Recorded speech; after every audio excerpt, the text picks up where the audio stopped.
Ancient theory देखते हैं।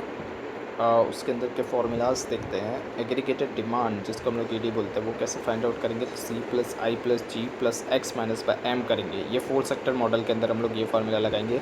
अगर 3 सेक्टर मॉडल होगा जिसको हम लोग क्लोज इकोनॉमी बोलते हैं, तो उसके अंदर फार्मूला क्या हो जाएगा, तो सी प्लस आई प्लस जी हो जाएगा। अगर 2 सेक्टर मॉडल होगा तो क्या फार्मूला हो जाएगा, सी प्लस आई हो जाएगा। एग्रीगेटेड सप्लाई जिस जो इक्वल होती है वाई से, मतलब इनकम से, is equals to C plus S. S मतलब सेविंग होता है यहाँ पर। और तो एग्रीगेटेड सप्लाई किसके इक्वल होती है, इनकम के, और वो किसके इक्वल होता है, कंजम्पशन प्लस व सेविंग के इक्वल होता है। इक्विलिब्रियम पे देखेंगे तो एडी मतलब एग्रीगेटेड डिमांड इक्वल्स हो जाती है एग्रीगेटेड सप्लाई से, वो इक्वल्स हो जाती है नेशनल इनकम से, जिसको हम लोग वाई बोलते हैं। कंजम्पशन फंक्शन विदाउट टैक्स देखेंगे तो C is equals to C bar plus by P Y. C bar क्या होगा, तो ऑटोनॉमस कंजम्पशन होगा। बी क्या होगा, तो M P C marginal propensity to consume. Y क्या होगा, तो इनकम होगा। कंजम्पशन फंक्शन देखेंगे विद टैक्स, जहाँ पर ट्रांसफर्ड इनकम नहीं होगी, तो वो कैसे निकालेंगे, तो C is equals to C bar plus by B Y D. Y D क्या होता है, तो वाई डी होता है डिस्पोजेबल इनकम। कैसे निकालते हैं, तो वाई माइनस टी करके। और टी कैसे निकालते हैं, तो T is equals to T bar plus by small T Y. अभी यहाँ पर टी बार क्या होगा, तो ऑटोनॉमस टैक्स होगा, और टी क्या होगा, तो प्रोपोर्शनल टैक्स होगा। Consumption functions with tax and transferred income देखेंगे तो C is equals to C bar plus by B Y D. Y D क्या होता है, तो Y minus by T plus by transferred income T R. Multiplier देखते हैं, अगर without tax होगा तो एम इसके अंदर क्या होता है, मल्टीप्लायर का डायरेक्ट रिलेशनशिप एमपीसी के साथ होता है। मार्जिनल प्रोपेंसिटी टू कंज्यूम अगर बढ़ेगा तो मल्टीप्लायर भी बढ़ेगा, अगर वो कम होगा तो मल्टीप्लायर भी कम होगा। डायरेक्ट रिलेशनशिप होता है। K is equals to change in the Y divide by change in the I. या तो आप बोलो 1 divide by 1 minus by M P C, या तो आप बोलो 1 divide by M P S. 1 minus by M P C को M P S भी लिख सकते हैं। क्यों, क्योंकि M P C plus M P S equals to 1 होता है, और एम पी एस अगर हमको फाइंड आउट करना हो तो 1 minus M P C is equals to M P S होता है।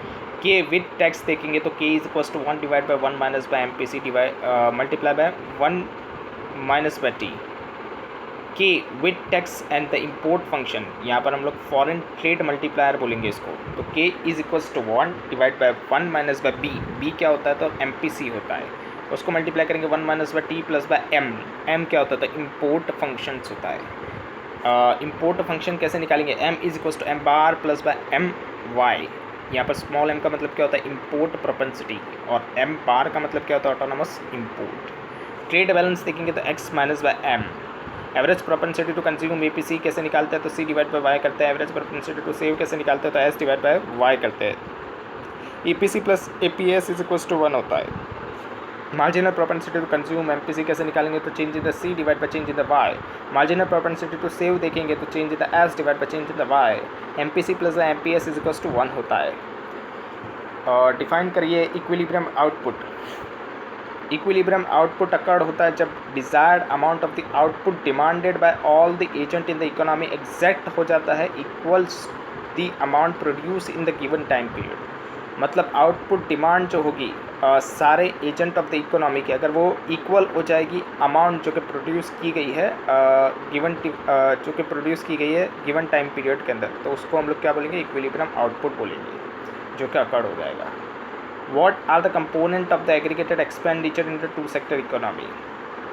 दो ही कंपोनेंट होते हैं, एक तो aggregated demand for the consumer goods जिसको हम लोग सी बोलते हैं, and the aggregated demand for the investment goods जिसको हम लोग आई बोलते हैं। डिफाइन कीजिए कंजम्पशन फंक्शन को। तो फंक्शनल रिलेशनशिप किसके बिटवीन में, aggregated consumption expenditure and aggregated disposable income के बीच में, जो एक्सप्रेस कैसे किया जाता है, C is equals to F bracket में वाई। ये बताता है हमको level of the consumption C, जो कि करस्पॉन्ड करेगा हर level of the disposable income से।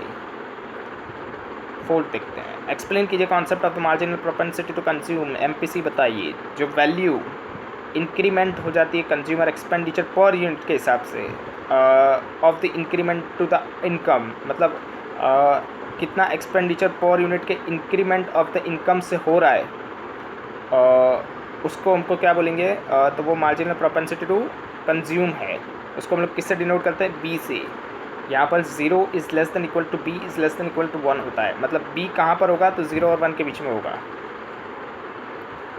उसके बाद देखते हैं, डिफाइन कीजिए average propensity to consume.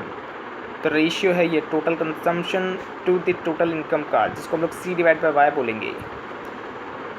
Distinguish difference बताइए saving function and marginal propensity to save का।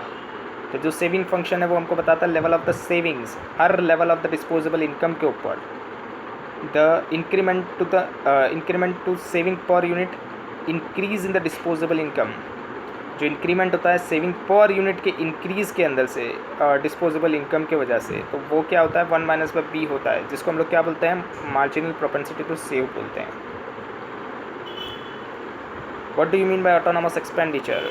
एक्सपेंडिचर जो वेरी नहीं करते नेशनल इनकम के लेवल ऑफ द इनकम से, मतलब जो कोई भी एक्सपेंडिचर जो वेरी नहीं करेगा, मतलब चेंजेस नहीं आएंगे उसके अंदर इनकम के लेवल की वजह से। मतलब अगर इनकम इंक्रीज़ होगी तो वो इंक्रीज़ नहीं होंगे, इनकम डिक्रीज़ होगी तो वो डिक्रीज़ नहीं होंगे, उसके अंदर कोई वेरिएशंस नहीं आएगा इनकम की वजह से।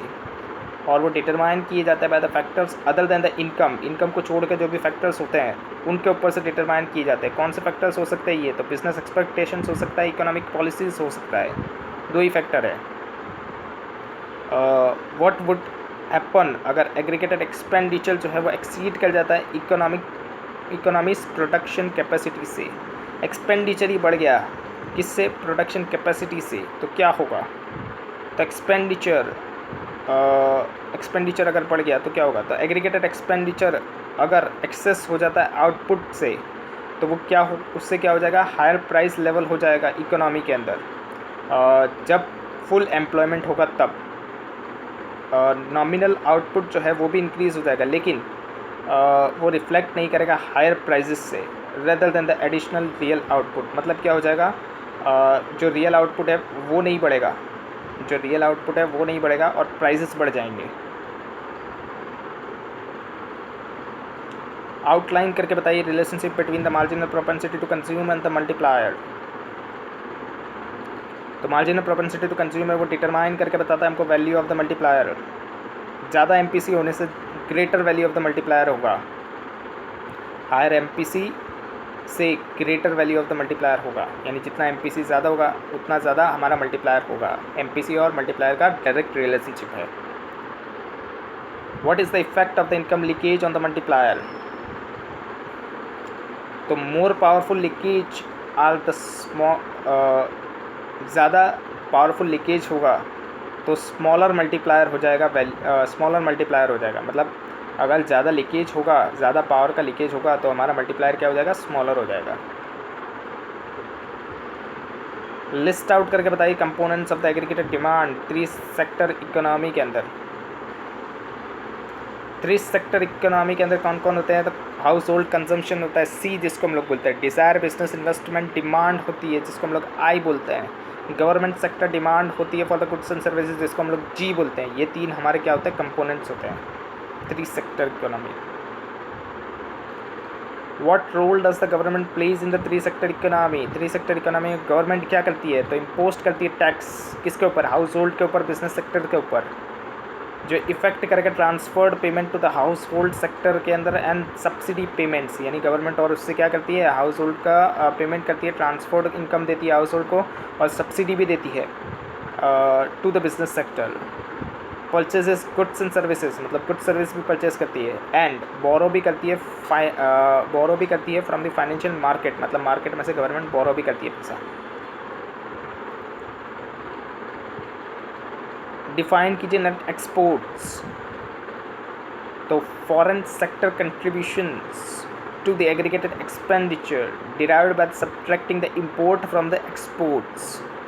मतलब जो x माइनस बाय एम जिसको हम लोग बोलते हैं वो क्या होता है? हमारा नेट एक्सपोर्ट्स होता है, और उसी को हम लोग को यहाँ पर डिफाइन करके बताया है नेट एक्सपोर्ट को। उसके बाद बोला है how do imports affect the investment multiplier. कैसे इन्वेस्टमेंट मल्टीप्लायर को अफेक्ट करता है इम्पोर्ट?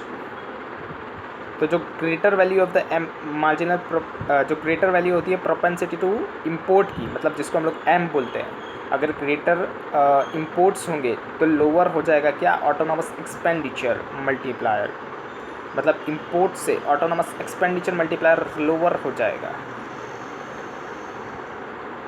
उसके बाद बताइए डिफ्रेंटिएट करके बताइए excess demand and the deficient demand. अगर एग्रीगेटेड डिमांड होती है तो अमाउंट जो होती है आउटपुट की वो ज़्यादा हो जाती है जब फुल एम्प्लॉयमेंट लेवल होता है आउटपुट का। जब हम लोग कह सकते हैं कि जब हम लोग क्या बोल सकते हैं कि एक्सेस डिमांड हो गई, मतलब जो एग्रीगेटेड डिमांड होगी अमाउंट ऑफ द आउटपुट की अगर वो ज़्यादा हो जाएगी full employment level of the output से, तो हम लोग बोल सकते हैं कि एक्सेस डिमांड हो गई। एक्सेस डिमांड रेस करती है, मतलब लाती है, क्या लाती है, इन्फ्लेशनरी गैप लाती है। अदर एंड पे देखिए, अगर एग्रीगेटेड डिमांड होती है वो अमाउंट ऑफ दी आउटपुट से लेस हो जाती है, मतलब कम हो जाती है। यानी जो एग्रीगेटेड डिमांड अगर कम हो गई full level of the output से, तो क्या होगा, तो डेफिशिएंट डिमांड आ जाएगी और डेफिशिएंट डिमांड राइज करेगी डिफ्लेशनरी गैप को, या तो आप बोलो रिसेशनरी गैप को। रिसेशनरी गैप को हम लोग क्या बोल सकते हैं, कॉन्ट्रैक्शनरी गैप।